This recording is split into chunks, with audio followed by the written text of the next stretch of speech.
Welcome to So I Married a Film Critic. I'm your co-host, Julia. This is Barry the Film Critic. Hello, everyone. We're about to have a serious talk about one of the great films of the night. Just kidding. No, we're just going to talk about Howard the Duck.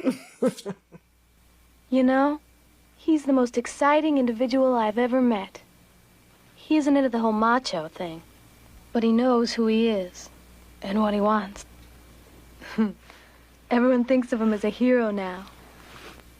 But I share his feelings, and he's touched my soul. And right now, I would give anything to run my fingers through his feathers. George Lucas presents an electrifying new comedy, Howard the Duck. More adventure than humanly possible.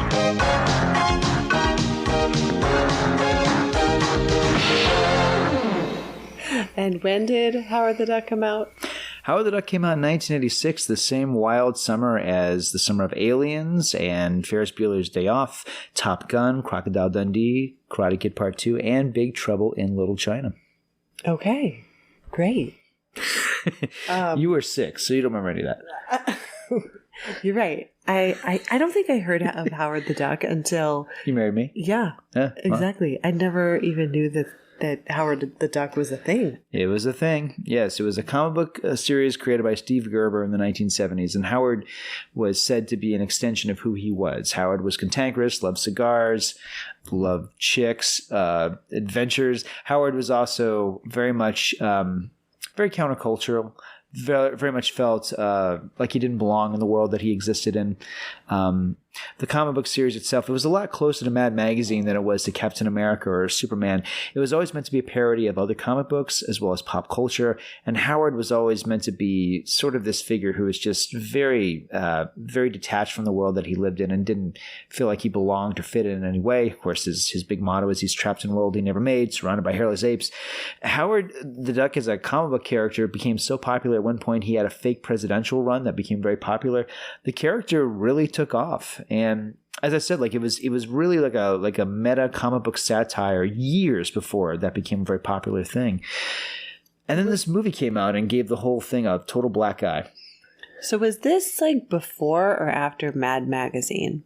This is Mad Magazine's 50s and this is the 70s. Oh, okay. Yeah. Okay. But it's definitely fitting into, because Mad Magazine was always a little too hip for the room and Howard the Duck was always like, it's like it's about comic books. It's about comic book characters. He would, Howard the Duck would. I mean, the first issue I ever read was where Howard the Duck is going against a villain called a Deadly Space Turnip.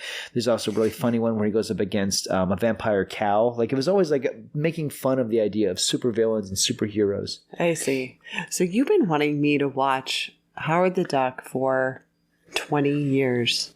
I just thought it'd be fun because you've never seen it before. And like we put it on and the one thing you said was, oh, this is the one with the duck boobs, right? I'm like, yeah, but you've never seen it before. No, so I only watched the first minute. And then I was like, I'm not watching this. I guess what I showed you a minute of it once. Well, no, I think we tried to watch it together, I don't know, a while back. And then after the first and you're like, I'm calling it. I was like, nope, can't do it. Time to put on Runaway Bride again. No Howard the Duck for me. No siree, Bob. But you said that you thought people would want to listen to us talk about it. And I'm still a little... And clearly we're wrong. No, but I'm still a little like, really? They do? Well, look, let's talk about history. This is the first Marvel movie. This is the first Marvel Comics movie. This is before the Marvel Cinematic Universe, which was established in 2008 with Iron Man. But this is the first time Stan Lee was like, "All right, let's let someone else use one of our characters, and let's see what happens." And this was the first movie that George Lucas had made outside of Star Wars. He had made 3 Star Wars movies, became one of the most powerful, one of the most popular, household name filmmakers ever, along the lines of Walt Disney. And he announces that he's going to have 2 movies come out in 1986. He's producing them, but he's total hands-on. One is Labyrinth. He produced that film, and Labyrinth is a cult classic and a great film. And then this movie, which, there's been a lot of talk that he actually kind of ghost-directed a lot of the film, that he was there on the set and, really calling a lot of shots because it was such a technically demanding film. But, despite the George Lucas name, when this thing came out, one thing the critics went after was him. And it was a lot of critics who never liked Star Wars to begin with, like, oh, we're going after this guy now because look at this. And, I mean, it was a big part of the marketing. It's like George Lucas presents Howard the Duck, and he's the executive producer. And, he didn't make the movie, but they went after him like he did. But believe me, everybody attached to this thing got egg on their face. All right. Well, let's get into it because our film opens up in some city somewhere, but it has two moons. Yes. And the first thing you see in credit is George Lucas presents. Like, oh, okay, it's a Star Wars reference from the get-go. Yeah. So I wrote 2 moons. Where are we? 2 moons. There's an apartment in a big city. We find out it's Howard's apartment, and everything is about ducks. It's like Earth, but just duck stuff. So duck stuff. like Play Duck magazine. Well, let's talk about the movie posters. He's got so many movie posters framed. I'm like, is he a movie critic? Is this like me? He's got like was it Splash? You as a duck? Seriously, this is like me as a duck. It's like Splash Dance and My Little Duckity and Breeders of the Lost Ark. It's like all these duck puns, but like they're framed movie posters. Like, oh man, I can totally live in this apartment. Well, even the money is the same. It just has a duck president on it. He's got a Blooming Ducks card. Oh, the puns, they never end. So many puns. So many puns. So there's, and then we see, he's listening to his voicemails and his mom leaves him a message and like this, like, I don't know, maybe his girlfriend. It's just really funny. And it's kind of suggestive too, because she's like, well, you come over and I'll show you what happened next. Like, what happened next, duck girlfriend? They were, gonna fertilize some eggs. Oh, there it is. There it is. Let's see how many we can come up with. Oh, okay. Man. Yeah, let's just make this insufferable. Yeah, so like he's watching TV, and I thought it was funny because, this movie, I mean, I was talking to my students. It was a very weird synergy. I just finished teaching a class on this for UHMC, doing a class called Media Analysis Graphic Novels. We're talking about comic books, and I spent the night talking about Howard the Duck and, this era of comic books, the Bronze Age of comics, the 70s into the mid-80s, and, talking all about this character and whatnot. And, this film has, it's a cult film now, but when it came out, it was, the biggest turkey ever. And the comparison that everyone connected with, because I'm like, well, what's a movie that you guys consider to be just embarrassingly bad, like a huge monster flop? Because I'm mentioning like Gigli and Leonard Part 6, and like those are kind of old movies now. Someone threw out Cats, and they all went, oh yeah, yeah, because and I'm like, yes, there you go. This was the Cats of 1986. The Cats, the new Cats, the one with Taylor Swift. Yeah. Yes, this was a movie that like everybody who's seen it made fun of it, and people who had not seen it made fun of it. I mean, like Howard the Duck used to be a punchline on sitcoms and stand-up comedians and late-night talk show hosts. Like this thing was, I mean, it was just like synonymous with disaster. Okay, talk about the Howard the Duck costume, because I asked you, I said, is this just like a little person in a costume? And you were like, yeah. Yeah, Jules, that's what they had in 1986, because there was talk of like, maybe you do it as an animated character, you do like a cartoon, everybody else is live action, which they would do 2 years later with Who Framed Roger Rabbit. And that film is one of the greatest ever made. And then 2 years earlier, they had this where it's like, okay, let's do a duck costume and then a mask that's with some really expressive animatronics, and that'll be enough. Yeah. I mean, what did you think? Did you buy it? You know what? When he's in Duckworld, it seems, I guess, fine because there aren't any humans, Sure. But when it's this, like, 3-foot duck walking around? Yeah, when he's standing like next to Tim Robbins, yeah. It's clearly, it's a little person in a costume. But I think the fact that he has an attitude just kind of makes you look past it a little bit.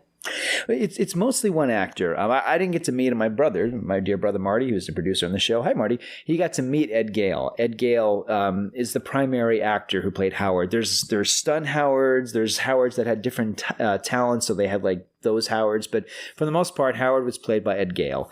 And the voice of Howard is Chip Zien, who is a stand-up comedian for a while. He definitely has like that 80s stand-up comedian thing going on. He later played one of the passengers on United 93. Really weird. Oh wow! Yeah, he's one of the passengers in the plane. He's like, let's get him. And he's one of those guys. So he's in that movie and Howard the Duck. How weird is that? Yeah, that's weird. Yeah. Okay, so there's a big earthquake, And suddenly Howard just flies through the building, and that's when he's just like crashing through the walls and seeing everybody in their apartments. And my favorite is that the old couple in bed is like, Bobby, did you hear something? Yeah, it's like this little old couple. They have glasses on. The guy has a hearing aid. You only see him for just a moment. It's like, oh, I want a movie with these guys. These guys are adorable. But yes, then we get Grandpa Duck. Yes, but then we get the full frontal duck nudity. Yes. And that's where people tend to lose their minds. Which is just hilarious because it's obviously a costume. And it's like, if you think that's outrageous, well, hold on, folks. Just wait 10 minutes, okay? This is just the warm-up, okay? But people lose their minds over, like, there's nipples. Like, it's a puppet. It was like this little white puppet, and some special effects guy got the lucky job of, like, gluing feathers individually onto this little thing. Yeah, okay. And remember, she's in the shower. She's going, I'm such a lucky dog in love. Okay. So Howard flies through the building and through like a portal type of thing into space. And then we leave Duckworld. It's like, yeah, you're only there for this is a cool place. 5 minutes. It's obviously a model building, but it's cool. And you see all the other ducks, and they're all like anthropomorphic ducks. It's like, I want a Duckworld movie. This is cool. Why are we leaving this awesome place with all these puns? Yeah, I don't know, but is the movie going to run out of puns now? I mean, like, what is happening? And then we get the voice of God going, the cosmos, a place of infinite possibilities. And you see Howard flying past, and that great thing where it's like the monolith through 2001, and it turns into the title of the movie, and Howard smashes through it. I'm like, wow, this is epic. Yeah, and then he goes into another portal into Earth. So somehow he leaves Duckworld, flies through space for who knows how long, and then goes into like another portal and lands in an alleyway. Although this is something to touch on before we get completely past this part of the movie. Duckworld is pretty close to Earth, don't you think? Like, it's not an alternate universe, it's a planet. It's like, we don't know that. He goes through a portal. It's a portal, but like it only takes a matter of movie minutes. And plus, remember, he is a duck. He needs oxygen, so he can't be flying through outer space that long without, like, becoming like Arnold Schwarzenegger in Total Recall, where the eyeballs pop out of his eyes, right? I don't know. So it's like, it's pretty close to Earth. So you wonder, like, is there a planet of like guinea pigs out there? Is there like a dog world, or a naked mole rat planet? Oh my gosh! All right, think about it. Okay, it's pretty cool. So he lands in this alleyway. There's just like an 80s gang. Yeah, that's the best way to describe them. They've all watched The Warriors, and that's really all they got. Like, yeah, it's these actors really like really overdoing it. They're all snarling and drooling, and they've got the the Halloween makeup on. It's very 80s. Yeah. So he's like thrown out of a club. He hides in a barrel to kind of, because he doesn't know where he is. There's a lot of shenanigans because we meet Beverly Switzer, the wonderful Leah Thompson, who's charming even in this movie. And, we see all these things that happen to Howard. He gets thrown around, tossed around, abused. At one point, he lands on a motorcycle that's being driven by the leader of an all-girl biker gang called Satan Sluts. I'm quoting the movie, I swear. And Howard gets punched off the bike and then lands in the trash can. It's a lot of shenanigans for just like 3 minutes of movie time. Yes. So he's in the trash can. Leah Thompson, who plays Beverly, she's done with, her set for the night, and she gets beat up. And he's kind of like fallen asleep in this trash can and gets woken up, and they take the top off. I guess these guys are going to throw her in there too. I don't really know. But he jumps out and he's like, I know quack fu. Nobody messes with a master of quack fu. Here's the thing. I got to be honest about this. This is my favorite comic book character. It is. I was a fan of the comic before I saw the movie. And the movie, oddly enough, made me go back to the comic because I love the movie so much. I love the comic so much more than the movie. But I got to say, like, he was a master of quack fu in the comic too, and it was never a good idea. It was always dumb. Oh, really? Yeah, I'm not a fan of this. You're not a fan of quack fu? Howard is like it's established in the movie at least that he's a sellout. He's a former counterculture duck who became a hippie duck. No, not a hippie duck, a yuppie duck. He's a suit and tie duck. So the fact that he has time to become a master of quack food, it's just, he's too square for that. I think like this adventure on Earth kind of gets him back in touch with his hippie ducky roots. And I feel like the quack foo thing is a bit forced. And it's also like, trying to give him a superpower, that he doesn't, he's always been, more of a curmudgeonly human than he is, a martial arts master. So we find out where they are, because I'm like, where did he land? He's in Cleve-land. I was a little like, oh, okay. I think the Cleveland Tourism Bureau hates this film. Because according to this movie, it is full of degenerates, punk bands, and more degenerates. Yeah, exactly. And I was just like, oh, I mean, do people go to Cleveland and take the Howard the Duck tour? Do people in Cleveland like this film? Does anybody like this film? This film was actually mostly shot on sound stages in California, so I think it kind of escapes the whole Cleveland identity in that sense. I don't think you can take a Howard the Duck tour in Cleveland, but I'd love to if one exists. Of course you would. Absolutely. Okay, so is this where the Master of Quack Fu scene happened? Joel, can you get a picture of me? Okay, so I'm going to do the pose. Yes, you totally would do that, and Yes, I we're would. not doing that. I've never been to Cleve-land. Me neither. So Beverly, she's kind of like, all right, well, thanks for saving me. See you later. And then it starts raining and it's like really sad. And she's like looking at him and finally invites him back to her place. I mean, only in a movie, like fantasy movie, would she say, yeah, you know what? Come back to my place, you weird duck person. I was moved. Well, let me ask you about the music, because like I love the song score by Thomas Dolby. You know who that is? Science. Oh. She blinded me with science. Thomas Dolby. He wrote the songs for this movie. He also wrote the Mirror song, the Yolanda and Steve song from Toys. Yes. Anyway, so Thomas Dolby, like he did the music, the songs to this movie. And I really love the soundtrack. I think they're great. But I think one of the problems with this film is the score by John Barry. This is the award-winning composer. His prior movie was Out of Africa.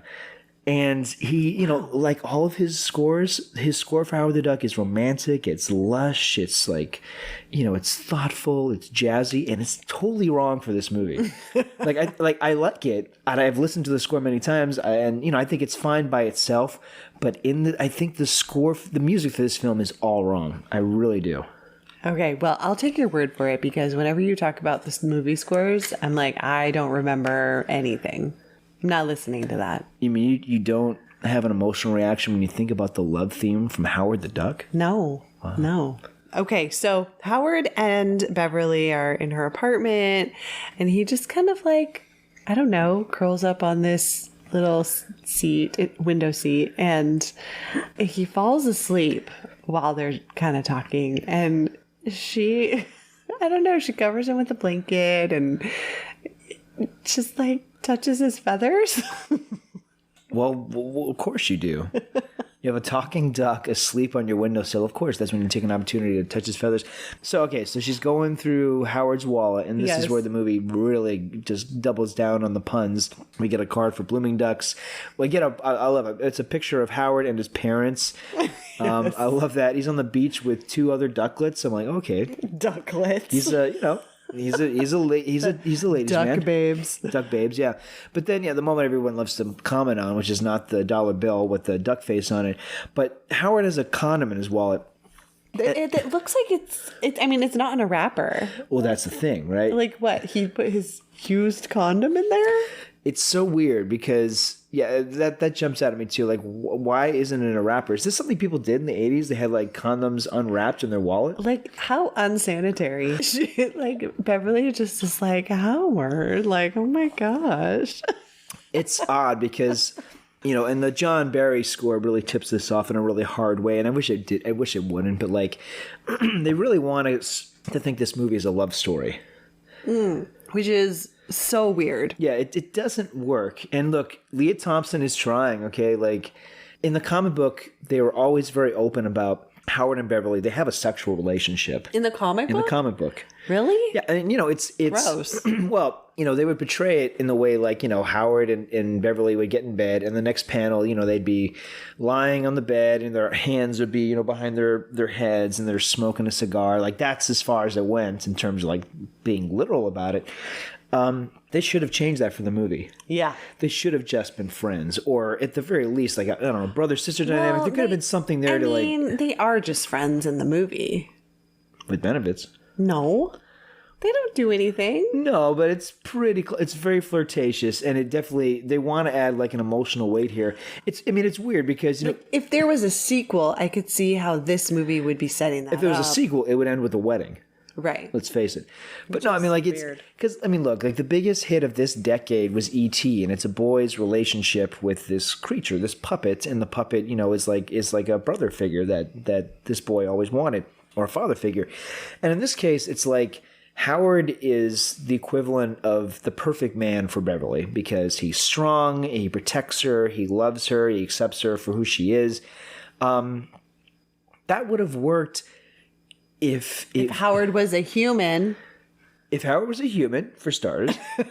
And, if the film is just a little clearer about Howard's, I don't know, if it was like a paternal affection, as opposed to like, they're really making big swings at like actual literal attraction. And the movie doesn't know what to do with it. It's like a lot of things. Like, this film is PG. It was really promoted really hard for like young kids. And from the very beginning on, like, this is, it's an edgy, sleazy 80s movie with all, it's like, and something I was talking to my class about, and I'm someone who like, enjoys this movie as much as I shouldn't, but the movie is too corny and silly for adults. It's too edgy and scary for kids. So it's like, who is this movie for? Yeah, that's a good question. I don't know. All right. Well, nothing sexual happens between Not that them. first night. Well, not any night.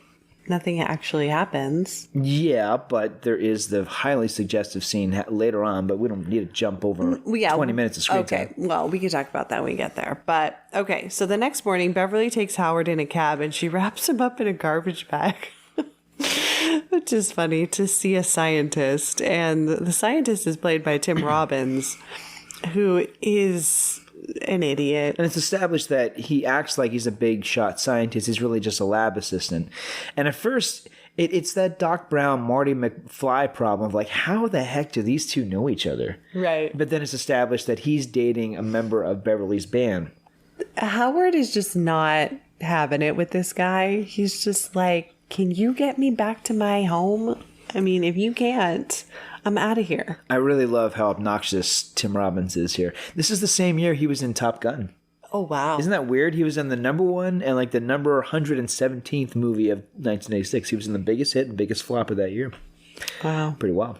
I love him in this movie. I really do. Yeah, he's obnoxious.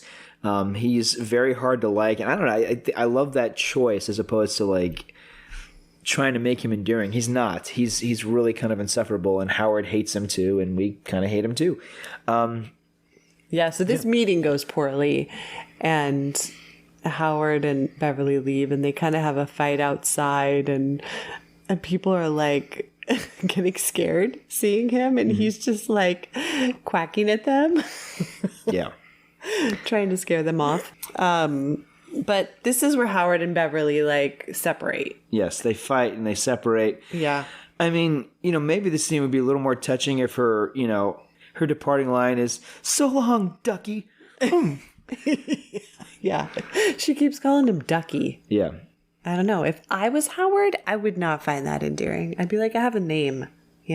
It's this film is such a tonal problem because on one sense you do get a sense that the directors of this movie, it was a husband and wife team who directed this movie, and they also wrote the screenplay. You get a sense they read the comic book, so they understand the absurdity of it, they understand how oversized everything is. But one of the problems of this film, it's a big problem, a lot of 80s movies prior to Tim Burton's Batman that were comic book movies, they all had this problem. Everybody's acting like they're in a comic book movie. And it's in a really big, broad, oversized, condescending way. they're not playing it real. They're playing it really big. It's, hey, it's a comic book movie, so we got to be big. It's like being in a cartoon. It's like filming a stage play. Exactly. Yeah. So everybody is performing at about a 9 when they should really be about a 5 or 6. So that's a problem. And tonally, this thing, it's corny when it should be endearing, and it's uncomfortable and sleazy when it should be like a little less explicit. Yeah. Well, the next scene, Howard decides he's going to go find a job. So he goes to an agency, and this woman. I do like this scene. I like this actress. Yeah, too. I like this scene. She basically thinks that it is a guy in a costume. Yeah, boy, is this movie. God. She's like, well, I find jobs for creeps like you. It's great. She's like, you think because you look controversial. Yeah. Now, you do know why you were sent to me? My continuing streak of bad luck? You've been sent to me because I'm famous for finding jobs for little slackers like you. That's right. They send me all the psycho cases, all the misfits, all the phonies and the fakers who think that by traipsing in here looking outlandish, they're not going to be able to find work. It's my fault I got a shoplift at the Little Tyke section of Goodwill. I'm not talking about your clothes. I'm talking about your face. Hey. You think that by looking controversial, you're never gonna find a job and just go on collecting unemployment and living happy on the public dole. Well, dude, you got another thing coming, because Cora May always places her interviewee. I'm gonna find your ass a job. That'll wipe that snarl right off your face, little whatever you is. In fact, I think I got just the position for you. But then I do wonder, did the filmmakers sense like, maybe the duck costume's not going to work, so this is like a preemptive strike? It's like, they're going to make fun of the costume. Let's just have him throughout the movie constantly reference the fact that he looks like someone in a duck costume. Yeah, probably. Yeah, because like, what else are people going to think? Because often he does. I don't know. Like, maybe it's because I've seen this movie too many times, but there are moments in this movie where I'm really digging the animatronic duck. I really am. There are times where I'm like, okay, the expressions are good. I'm really enjoying it on that level. And then there are times where the neck looks too stretched out. You could really tell where the costume ends and the mask begins. There are times where it just does not work for me. And it looks so embarrassing, like a little actor in this duck costume awkwardly trying to keep up with the actors. Yeah. So she finds him a job, at a bathhouse? I still don't know. That's generously referring to it as a bathhouse. I don't know what this is. But like, we just see like people just like getting it on. I mean, pretty explicitly. I mean, this is a PG movie. This isn't insanely sleazy and graphic. I mean, really, like even watching it, it's so uncomfortable. Because one thing, this club looks like the most unsanitary place in the world. I know, but it's funny because Howard's like, must be mating season. I was delighted, by the way, with how much you laughed throughout this movie. I'm like, okay. I don't think I've ever enjoyed the movie so much because I'm actually watching with someone who is laughing and kind of enjoying it. So ridiculous. But yeah, I hate this part of the movie. I hate this whole scene so much. I was talking to my students about it. Like, I wonder how much better. Well, I don't want to jump too far ahead, but like, this is one of those scenes. I think if you cut this whole scene out of the film, I think the film is better. Yeah, I agree. Really hate this scene. Because the owner... It's mean-spirited. It's gross. Yeah, the owner's really mean to him, and he's like telling him, he's got to clean up stuff, and then finally Howard just like pushes him inside, I don't know, like a mud bath? I'm not sure. It's so gross. And he's just kind of like, no one tells me what to do, So he quits after... So this is maybe the worst, if not one of the worst scenes in the film, and then it's followed by a portion of the movie I love so much. Like for me, like, oh my gosh, the movie's working. There's the shot immediately afterwards of Howard. He's wandering the streets alone. You really get the sense like, okay, like this is a little creature, and the city is just looming over him. The John Barry music is working. It's melancholy. Like, oh, this is not only is this the comic book character, but like I'm really feeling something here. I love like the next 10 or so minutes of the movie. And I love that bit where he gets off a bus and everybody's freaking out. And as Howard gets off the bus, one of my favorite lines in cinema, which is, "That's a duck! That's a duck, man!" Love that so much. Well, I like it when he's like standing in front of a store window, and he realizes that ducks get hunted on Earth. And he's just like, oh no. You know, it's an 80s movie when a plot point is revealed by a character looking outside an electronics store window watching TV. Yes. That's like Harry, Harry and the Hendersons, Splash. Yeah. Like most of these movies, like, okay, we have like a ton of exposition. He's just gonna watch TV. He's gonna walk down the street. There's gonna be TV on. There we go. Got it. That's how you're gonna get the point across. Yeah. We could have 9 pages of dialogue, or he's just gonna watch TV. That's it.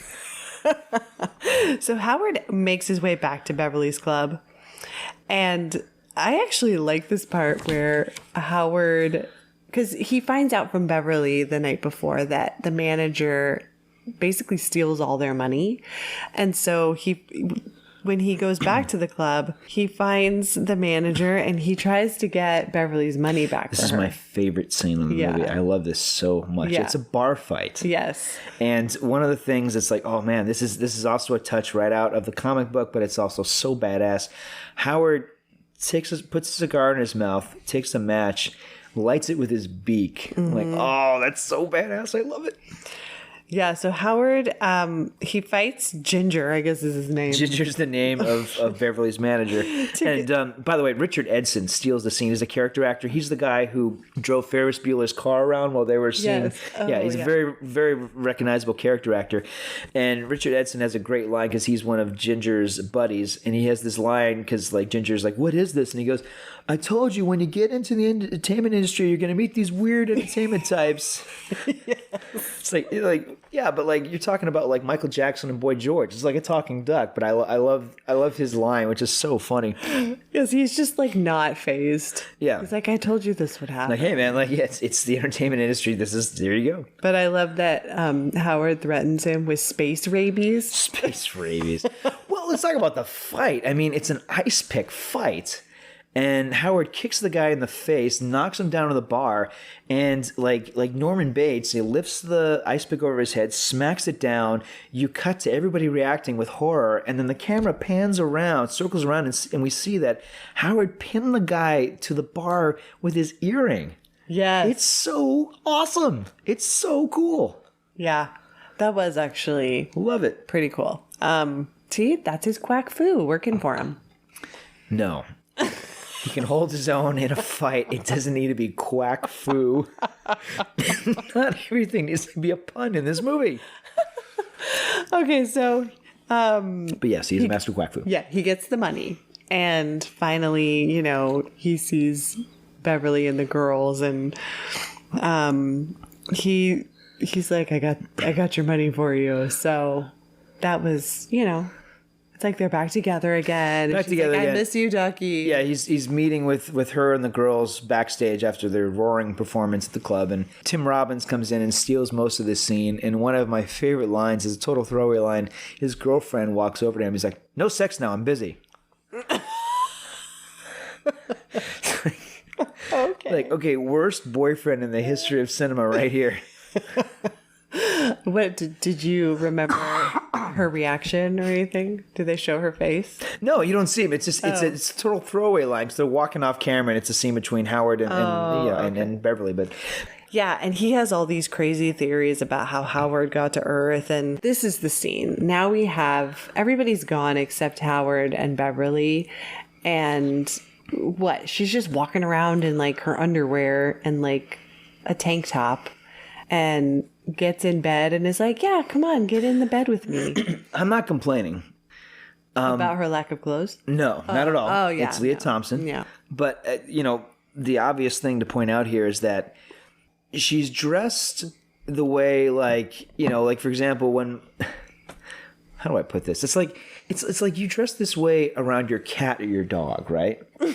Well, I mean, Howard is a duck. Yes, but he's not a duck the way, like, I could buy a duck and bring a duck in this house. Who cares if that duck sees anybody naked? But, like, it's weird because it's been one whole day, but she has, like, a relationship with Howard. So it is odd that she would be so sans clothing in front of this duck who keeps a condom in his wallet. Yeah, and then she kind of is like flirting with him and then kind of makes a pass at him and saying like, yeah, we should, do it. And he's getting all nervous. And then she's like, I'm just kidding. I'm like, what? Come on, let's watch David Letterman. Come on. Okie dokie. I got a feeling my life's really gonna change since you fell into a ducky.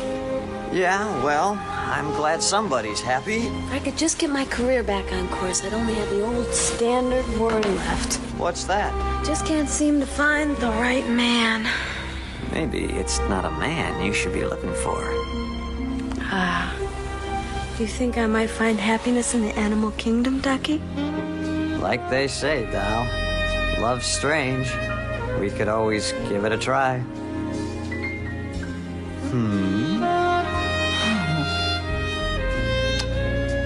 Okay. Let's go for it, Mr. Macho. What do you mean? Okay, it was a joke. Listen, I'm pretty tired. It's just that you're so incredibly soft and cuddly. Bev, let's be realistic. I mean, my apartment's zillions of miles from here. You're 3 feet taller than I am. I just can't resist your intense animal magnetism. Whoops. Anyway, where will it all lead? Marriage, kids, a house in the suburbs? Let's just face it. It's fate. No, it's not. I've got a headache. And I got the aspirin. Be gentle. Just one good night kiss, sweet ducky. Come on, Howard. I was just kidding. Good night. It would be funny if it was like one line and they went past it, but instead it's like this sequence. It goes on for way too long. Like most scenes in this movie, it's too long. And you have I won't just describe what it is, but you have a joke where Howard's feathers stand on end. Yep. So yeah, like it's very, again, like there's no subtlety in this movie. But yeah, this here's another scene that like, it should have been just one quick throwaway line like what, and then move on. But instead, it's like it becomes like the car chase is like everything is just it goes on too long.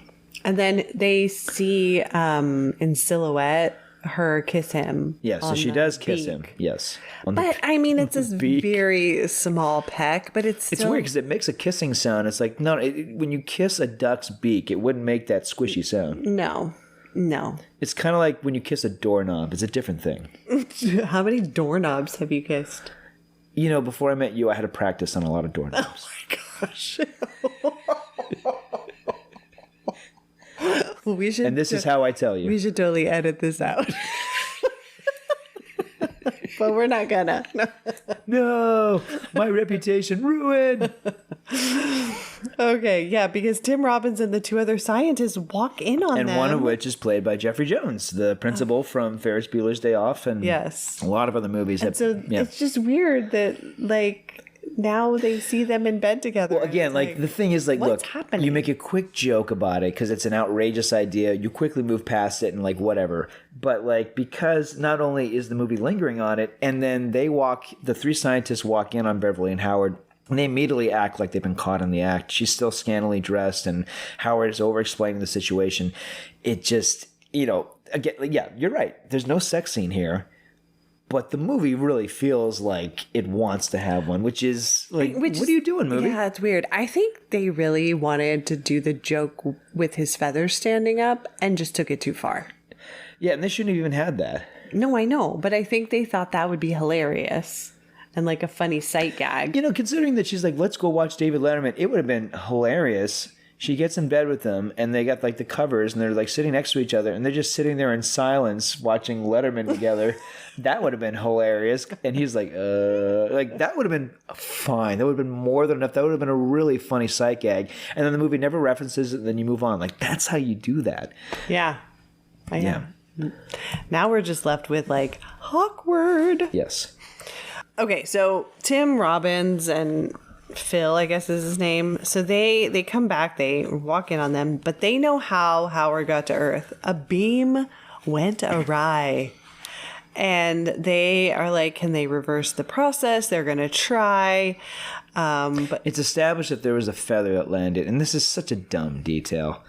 I don't know. Like, look, if you have a laser gun, a beam that you shoot into the sky, and it's meant to open up a portal, and then a feather falls through. What does that mean? It means that a seagull got hit by the ray and died. That's what it means. It doesn't mean there's an extraterrestrial duck. It's so dumb. They're like, oh, this is what... It's so ridiculous. Like, no, it means... Well, they said that they, like, compared his feather with that feather, and it was a match. It means that a pigeon got killed by this thing while it was shooting up into the sky. So it's such a weird deduction, like, and you're the duck, and this led us to you, the two feathers. Yeah, really, they should just be worried about PETA being called to, like, shut down their project. The thing is, I mean, I get it. Like, the movie is trying to get us into basically, like, it's not just the B plot. It feels like a different film is transitioning at this point. Right. And now Howard's like, oh, I can have a chance to go back to my world, but now I'm sad to leave Beverly. It's like, oh, okay. You just met her. She's a hairless ape, as you've established. You're into chicks with feathers. Like, this is never going to work. I know. It's so weird. Okay, so they go to the lab and, oh, it's in flames. Yes. Yeah. Then Howard gets arrested. Yeah, well, a lot of stuff happens here. Yeah, it's established that Dr. Jennings, played by Jeffrey Jones, has been hit by the blast. And, because they find him, and he's in this weird state where he's kind of in and out of possession. Something inside of him is taking over. And Jeffrey Jones plays it to the hilt. I think that happens a little bit later. Maybe you're right. But anyways, the Howard's arrested. There's this sad scene where they take his clothes off. And this is the best when Howard is naked except for his boxers. I'm like, okay, that it looks, I don't know if it was just like a puppet for that one scene, but it looks very persuasive. Yeah, it looks too small to actually have a human inside of there. Yeah, but they're like, there's a person in there. Let's take. Yeah, they're trying to find the zippers. It's like, oh man, movie, don't reference that. Okay, so he escapes somehow, and then Jennings drives Howard and Beverly to a restaurant. And this restaurant is, like, kind of wild. Well, it's Joey Roma's Cajun Sushi. So, like, what exactly kind of food do we have here? So it's an Italian Cajun sushi. Yeah, it's a funny idea. I'm cool with it. Because again, it's like it feels like they're trying to like do what the comic book does. But the thing is, the nature of Jeffrey Jones's performance and the character really dominate this scene, and I feel like it's like it's not just the characters possessed. The characters sort of possessing the movie at this point. Yeah, so Jennings is now like possessed by a demon or like a dark lord. The Dark Overlord. The Dark Overlord. Of the universe. Yes, who was brought here by the laser from another planet of demons. From the Nexus of Sominus, where the Dark Overlords are from. Yes. So Howard and Beverly like don't believe him because they're like, okay, what's going on? They just like want to order food and eat dinner. But then a group of guys pick a fight and with duck hunters and try to kill him. And Jennings ends up burning the restaurant down. Basically. Yeah, the special effects kind of take over this scene. I mean, and look, it looks great even for a movie this old. Like it's Industrial Light and Magic. It's George Lucas's guys. So these are the Star Wars guys. So yeah, when the ketchup bottle vibrates and explodes, when the makeup on Jeffrey Jones gets more and more elaborate by the minute, it doesn't make any sense. He just keeps he's like Jeff Goldblum in The Fly. Yes. But like it doesn't make any sense because at the end of the film he's back to being all normal. It's like, wait a second, you lost all your hair. But so whatever movie. But yeah, the special effects are just kind of nonstop here. At one point, a butcher knife flies through the air, and there's so much stuff, electricity, and it's all very it's elaborate, and again, it's impressive in and of itself. But like it's just relentless, and it's like okay, even if you weren't going for the love story, if you were invested in the love story, well, it's gone now because now it's like the movie wants to be like Ghostbusters and Big Trouble in Little China, that kind of action comedy special effects movie. Yeah, so Jennings gets like this code key from Howard. And kidnaps Beverly. It becomes a MacGuffin, yeah, because you need the code key to operate the laser, and laser I guess spectroscope. Get the lasers. Well, they don't want to bring the demons in, so they need the code key to switch it, right? To send it back to Duckworld. All right, wait. I lost track here. Hold on. Jennings gets the code key from Howard and kidnaps Beverly. Then Howard and Phil team back up. And this is just... There's a flying machine now. I'm fine with this scene, except it goes on too long. It's just, it's very elaborate, and at the time, it was a breakthrough in special effects because it has this.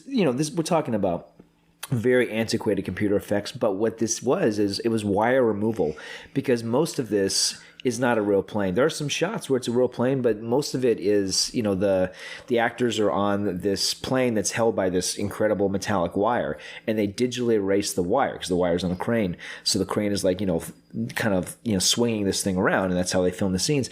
So, so it's great because it does look real. It's very persuasive, and it looks like the Ed Gale as Howard and then Tim Robbins, like they're really on this thing. The scene is great. It's well staged. It's elaborate. It's very Smokey and the Bandit.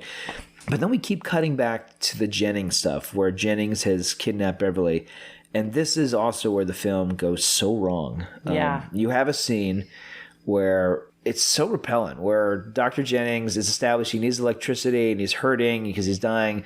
So he sticks his tongue in the charger, and his tongue is about, the size of my belt.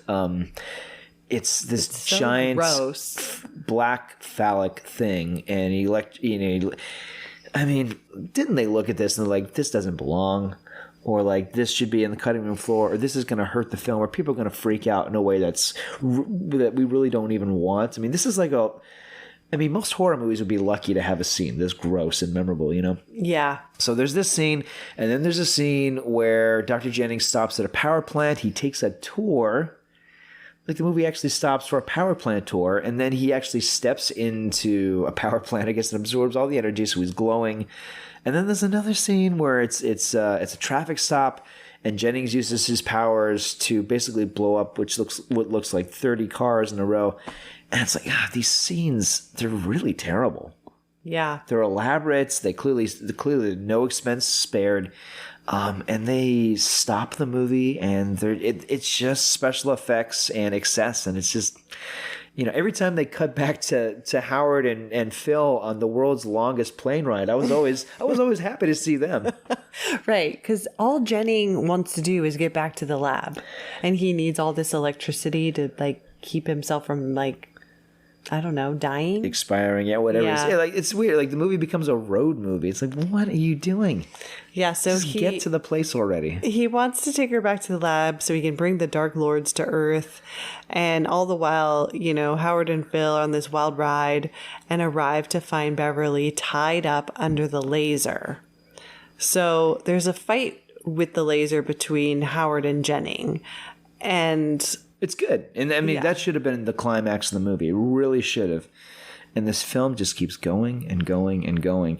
At one point, we see the Dark Overlord in his true form, and it's this pretty amazing stop motion. It's a weird, scorpion thing. It's this really wild stop motion animation puppet by Phil Tippett, who a year later would win the Oscar for RoboCop. His stop motion animation is always awesome. It's cool here, but it's a lot for this movie, especially this late, to have a special effect that big. I like all this business of the two Rays fighting each other, and Howard having this this military weapon that he's using to fire. That stuff is fun, but it's just the film just doesn't end, because even after that, there's that really dumb climax where Howard pretends to be possessed, and for a moment the movie's actually going with it.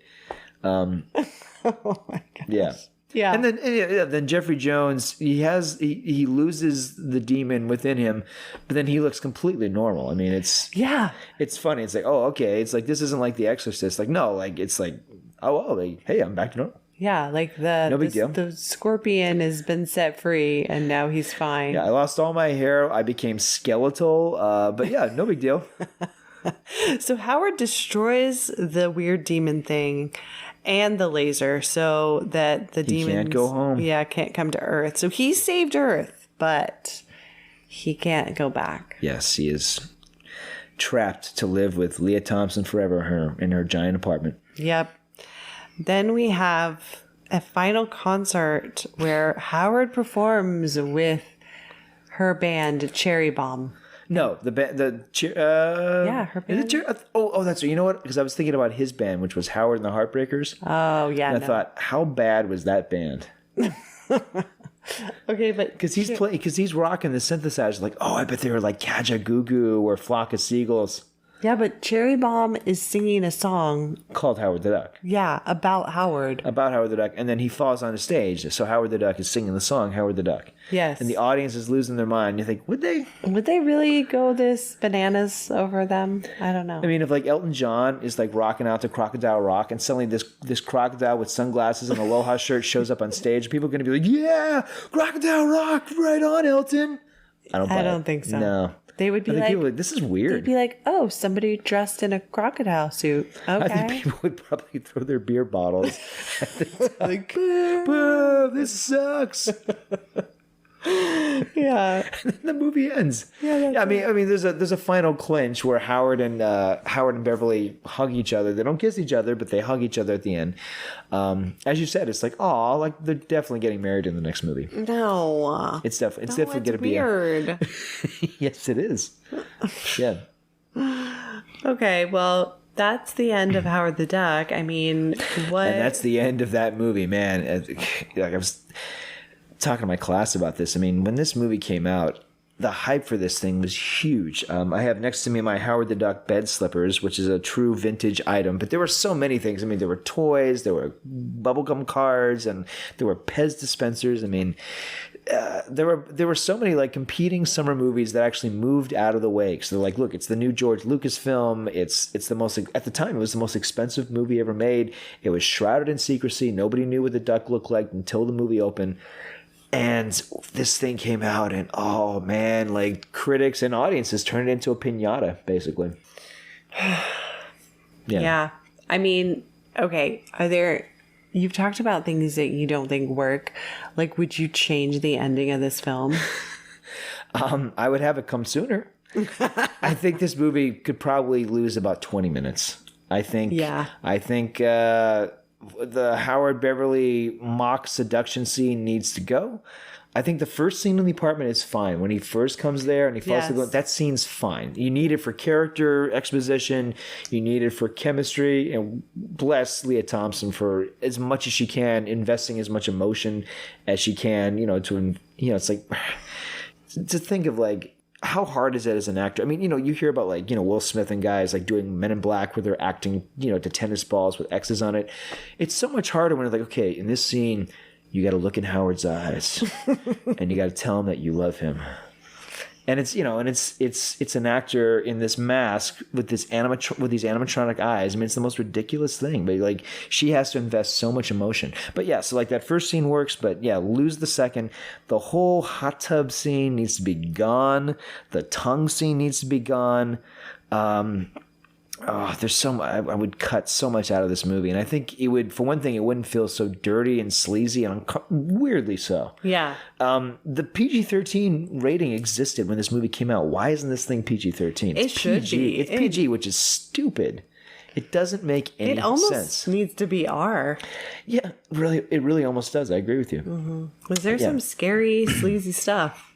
Yeah, I mean, seriously, like in '86, this stuff felt really hardcore. It looking at it now, it's like okay, it's it's uncomfortable and awkward, but like when I was a kid, it's like this is I've rarely seen movies, even R-rated movies, this sleazy. Yeah. Well, I wouldn't show this to be at 13. Yeah, I wouldn't show this movie to be at 23. Maybe at 39. Maybe for her 40th, we'll watch this together. Oh my gosh, we'll be so old. This was a code film. Don't watch the hot tub scene. Oh my gosh. The puns are great. The puns. Yeah, well, I have to say, I enjoyed it more than I thought I would. Which is awesome. I loved watching this with you. Like, oh, you're laughing. That's great. I feel like I can enjoy this movie as opposed to sitting here and be like, oh, Jules, it's almost over. I swear.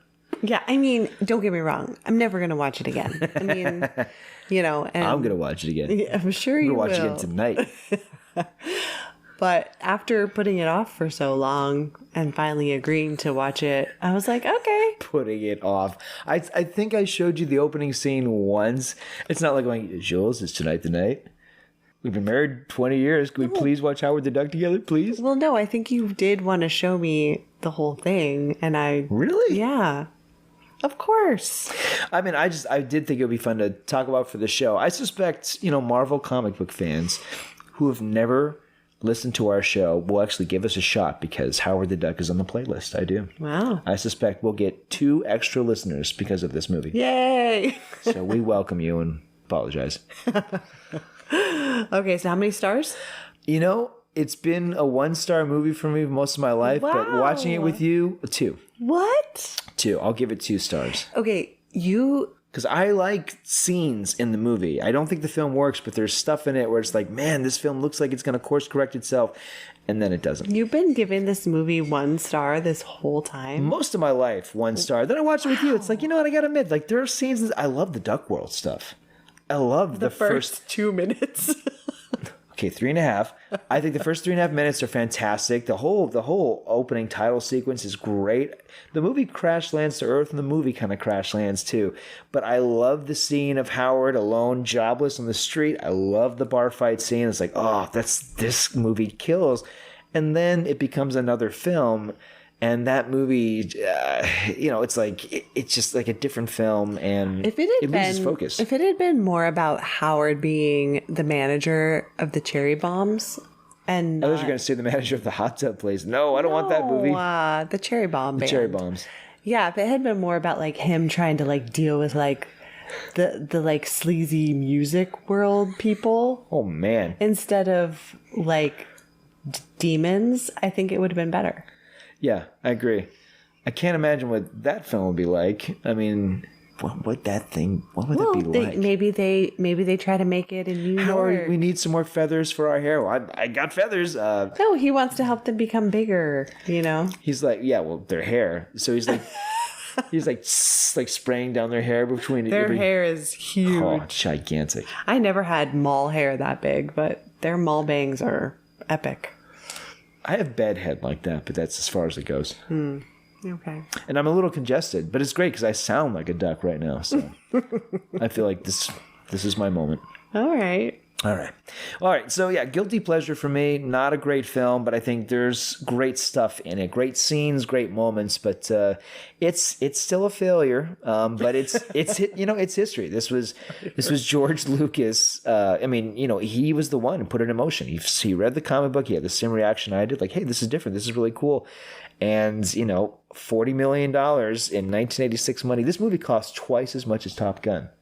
Top Gun was $20 million. This is $40. So this is twice as much as Top Gun. That's to give you some, crazy. That's how crazy, insanely expensive this thing is. Yeah. So as a curiosity item, yes, it delivers because this film is full of outrageous stuff, good and bad. Yes. So see it. or don't. It's fine. No. You need to see it once, and then if you hate it, never again. But I understand the cult of this movie. I'm a part of it. Okay. So, how many stars for you? I think I'm going to have to go with 1.5. That's fair. Yeah. And I'd say 99% of every critic in the world would agree with you. So, yeah. Because like you, there are some funny moments. I did laugh out loud. There were some things where I was like, oh, that's funny. But then I was like, wow, this really went off the rails with the potential love story and the Dark Lords. Like, no, I didn't think those things worked at all. Not for children. Please don't show your kids this movie. Not for children. No. Yeah. Mom, can I watch the Duck movie? No. Yeah. No Howard the Duck. All right. Well, do you have any final words about Howard?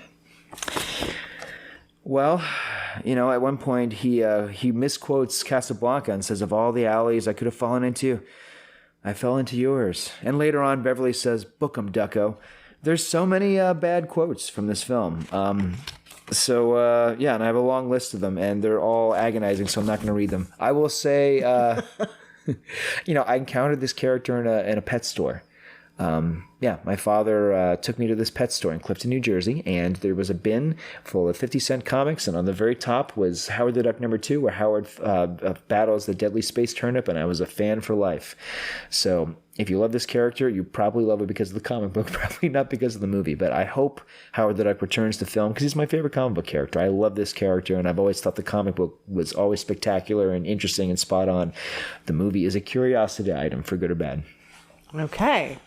Well, I think that about covers it. So I think that concludes our discussion of Howard the Duck. Good night, everyone.